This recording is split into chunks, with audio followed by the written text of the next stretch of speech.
సంతానలేమి సమస్యకు చక్కటి పరిష్కారం చూపిస్తున్న Riya fertility test baby center CN hospital Kurnool. Suman TV. Prakasam బ్యారేజ్ను బోట్లు ఢీకొనడం రాజకీయాలను కుదిపేస్తోంది.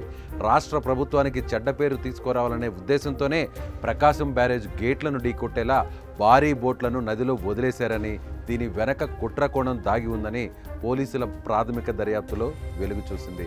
సుమారు 50 టన్నుల బరువున్న బోట్లు ప్రకాశం బ్యారేజ్ గేట్లను ఢీకొడితే ఆ గేట్లు దెబ్బతింటాయని, తరువాత కూటమి ప్రభుత్వానికి చెడ్డ పేరు వస్తుందని పక్కా ప్లాన్ వేసిన కొందరు వ్యక్తులు ఆ పడవలను ప్రకాశం బ్యారేజ్లో వదిలేశారని పోలీసులు ప్రాథమిక దర్యాప్తులో కనిపెట్టారు.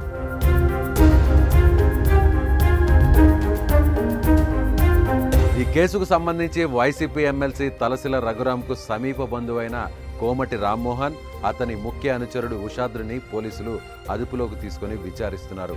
నిందితులు రామ్మోహన్, ఉషాద్రిల ఫోన్ కాల్ డేటాను, అలాగే గూగుల్ టేక్ అవుట్ వివరాలను కూడా విజయవాడ పోలీసులు సేకరిస్తున్నారు.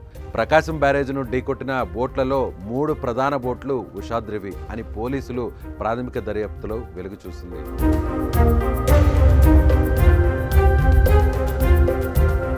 ఏపీ మాజీ ముఖ్యమంత్రి జగన్కు అత్యంత సన్నిహితుడైన ఎమ్మెల్సీ తలసిల రఘురాంకు రామ్మోహన్ చాలా దగ్గర బంధువు అని పోలీసులు చెబుతున్నారు.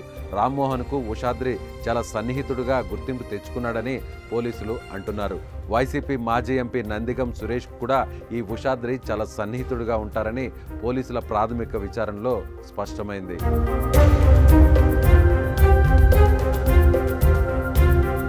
వైసీపీ అధికారంలో ఉన్న సమయంలో నందిగం సురేష్కు చెందిన అక్రమ ఇసుక వ్యాపారంలో ఉషాద్రి సహకరించేవాడని పోలీసుల దర్యాప్తులో తేలింది. వైసీపీ అధికారంలో ఉన్న సమయంలో నందిగం సురేష్ సుమారు 100 సొంత లారీలు, అద్దె లారీలతో అక్రమంగా ఇసుకను అమరావతికి తరలించాడని, రాత్రిపూట నందిగం సురేష్ లారీలకు ఉషాద్రే ఇసుక లోడ్ చేయించేవాడని పోలీసులు తమ విచారణలో స్పష్టమైంది. భారీ వర్షాలు కురుస్తున్న సమయంలో ఉషాద్రి అతడి 3 భారీ బోట్లను కేవలం ప్లాస్టిక్ తాళ్లతో మాత్రమే కట్టేశారని, బోట్లను లంగరు వేసి కట్టాలని చెప్పినా కూడా ఉషాద్రి ఏమాత్రం పట్టించుకోలేదని స్థానికులు పోలీసులకు సమాచారం ఇచ్చారు.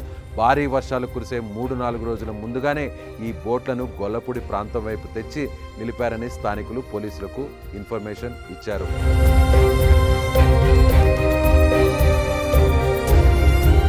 గుంటూరు జిల్లా వైపు ఉన్న ఉద్దండరాయనిపాలెం సమీపంలో ఉండే బోట్లను కొన్ని రోజుల కిందటే ఎన్టీఆర్ జిల్లా పరిధిలోని గొల్లపూడి రేవు సమీపంలోకి శ్మశానం దగ్గర తెచ్చి ప్లాస్టిక్ కవర్లతో కట్టేశారని, వాటికి లంగరు కూడా వేయలేదని, కేవలం ప్లాస్టిక్ తాళ్లతోనే ఆ బోట్లను కట్టేశారని స్థానికులు పోలీసులకు సమాచారం ఇచ్చారు. ఉషాద్రికి చెందిన బోట్లు ప్రకాశం బ్యారేజ్ను ఢీకొట్టాయని వెలుగు చూడడంతో అతన్ని పోలీసులు వెంటనే అదుపులోకి తీసుకున్నారు. ప్రకాశం బ్యారేజ్ గేట్లను బోట్లు ఢీకొట్టిన ఘటన వెనుక కుట్రకోణం దాగి ఉందని పోలీసులు అనుమానిస్తున్నారు.